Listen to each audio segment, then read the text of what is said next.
Welcome to Skull and Bones. I'm Trash Basket and this is a trash opinion. Skull and Bones looks like shit. Don't get me wrong, it's a pretty enough game, but it's a game that was originally sort of sold as a spiritual successor to the OG Assassin's Creed BlackFlag. However, 5 years and a few delays later, instead of a spiritual successor, Ubisoft have just offered up what is essentially World of Warship Online Pirate Edition. Now maybe it's my hubris here, but I honestly cannot fathom why Ubisoft would intentionally pivot away from the foundations that BlackFlag set. I mean, Skull and Bones was born from the creation and success of BlackFlag. Sure, I figured they'd make the naval combat more of a focus, but I never imagined that that focus would completely obliterate any hopes of living a pirate's life.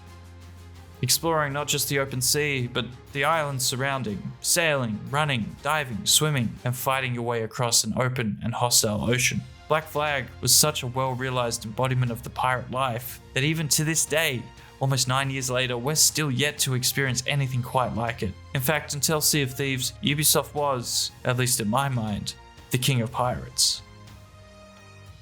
But maybe my mind is a little messed up. Maybe I'm wrong. Maybe Assassin's Creed BlackFlag isn't what I thought it was. Maybe nostalgia has lured me astray, a siren in the distance. And in actual fact, the best thing Ubisoft could have done was let the foundations of BlackFlag go. Let it all sink to the bottom of the ocean floor.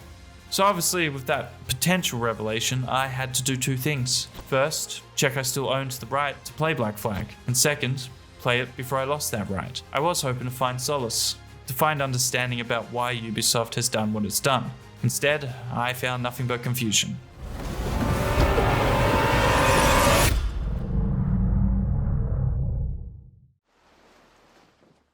Seriously, I mean, the game still looks good. Really, Ubisoft just had to slap on some open world multiplayer and you'd be making some mad money.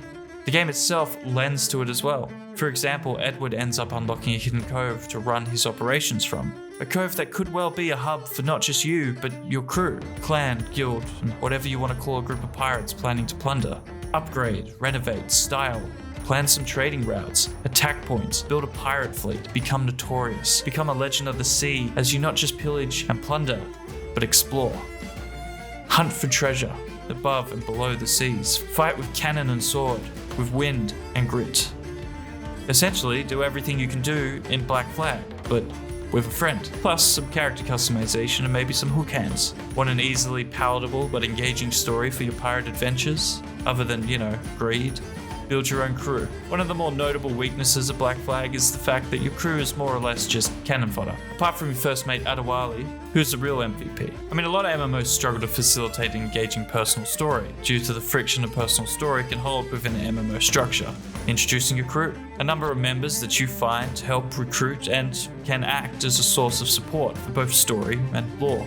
Now, just throw in some world narratives of haunted ships, lost treasure, and ancient curses. Honestly, I would pay anything to get a glimpse into that meeting room, when the heads of Ubisoft declared they'd scrap the BlackFlag building blocks for what has essentially become World of Warship Online with a reskin. It makes me wonder, maybe I'm just completely out of touch. Maybe the average player wants something else. Maybe I missed the announcement that Battleship Simulators are the new moneymakers.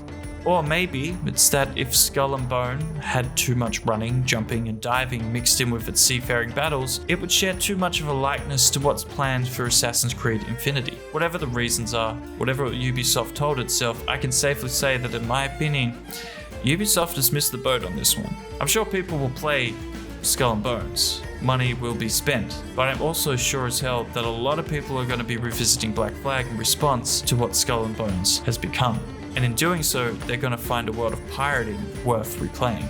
Selfishly, I also hope that this means Ubisoft may look at doing a decent remaster or even revisiting the world of BlackFlag. But what do you think? Crazy or not, has Ubisoft missed an opportunity? Let us know in the comments below. I'm Trash Basket, this was a trash video. Like and subscribe for all things gaming, from deep dives to shitty rants and more. Cheers.